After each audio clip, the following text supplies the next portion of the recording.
Well, let's pull the head and see what's underneath that in that barrel. I don't know what we're gonna find. Hopefully some pistons.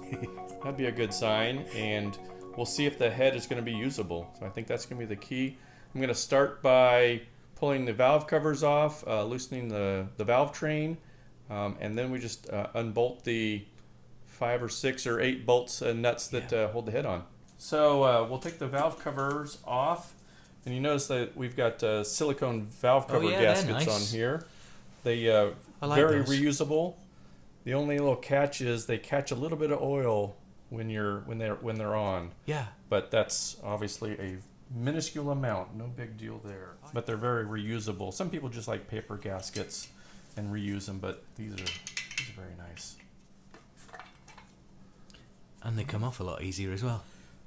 Well, when they're rubber. Oh, is it? Okay. Yeah. Do you need a mallet? I don't think so.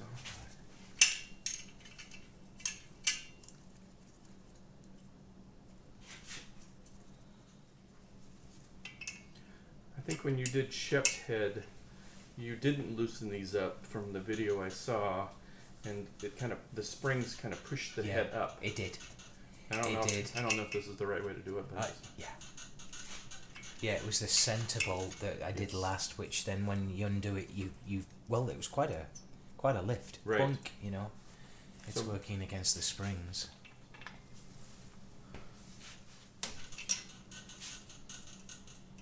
That one's obviously loose already. Okay. First one out. Oh yeah. All right, and now front ones. Yeah.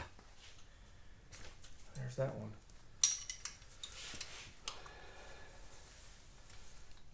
Well, this bike doesn't have the engine doesn't have a ton of miles on it. It's been in several different bikes. My brother actually used this engine for a while in one of the other Commandos. I don't know if it wasn't it must have been his Roadster. When he was rebuilding his, I think he just used this motor. Oh, all right. Yeah. But I picked this basket case up 30 plus years ago, and the engine was together, and I gave it to Kenny Dreer at the time. He was still in his little horse barn and just starting off. Vintage rebuilds or This is pre-vintage rebuilds for sure. Goodness. Or just about the same time. Well, maybe it was vintage rebuilds at that time.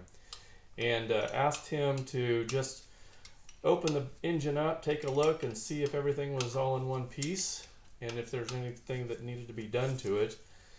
And that's what he did. I think I was mostly concerned about whether or not it had the right bearings and stuff like that. So he just popped it open, looked at it, everything looked fine, put it back together. I didn't realise he did other British bikes as well. I always thought it was just Norton, but... You saw the Triumph stuff that he also did? Yeah, I just recently I heard about it from George, actually. Yes. George told me he'd work on Triumphs. Actually, that's how I think he became involved, and then he started specialising in the Nortons, and then the rest is sort of history, isn't it? It is history, but back in those days, he worked on a lot of Triumphs, Nortons. I remember him having a Velocette in that he was working on, and he absolutely hated that Velocette. Really? The other thing that Kenny Dreer really loved, but I never really saw him work on a bunch, was Ducatis. He actually absolutely loved Ducatis and their engineering. But I never remember a lot of them at his shop. Cool. There we go. Okay, so that one. Oh wow, that really goes up in there, doesn't it? And then all the other ones are up top, right? Yeah. Okay. There you go. Socket on first. And then twiddle it around.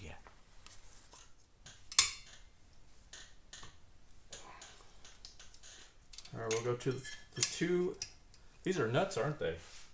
They are. Yeah. I originally thought when I was watching the Shep video that they were actually Allen head bolts. Oh no. For some reason, and they weren't.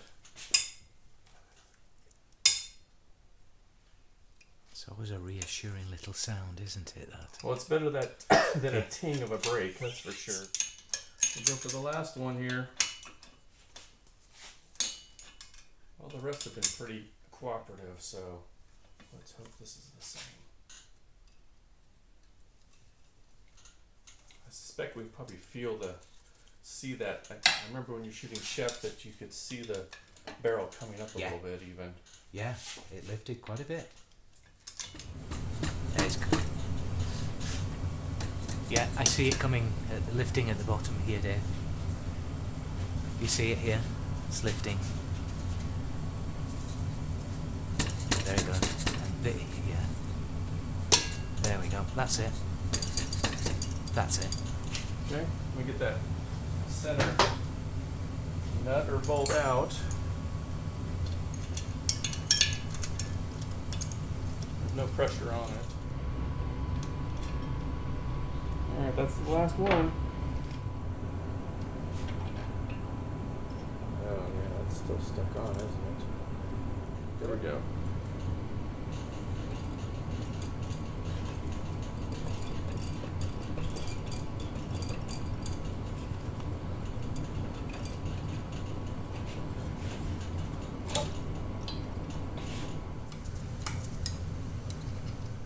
Alright, here we go. Just wiring here. Yep. Pull this off. Those come up into the head. And yes. Yep. I'm all right this side and getting I'm there. still hitting the frame. Okay. You can lift those push rods there. Yep, there we go. All right. Clear now. You got it? Okay, I've got the push rods. There we go. Okay, good. Well, luckily no damage whatsoever to the head. I'm not even sure the spark plug got hit. It shouldn't with a flat piston like that, so I think we're pretty good so far. This might be usable. First good news I've heard in a while. Alright. Well, we don't need the head gasket anymore. But look here. Mike, we've got a Norton single.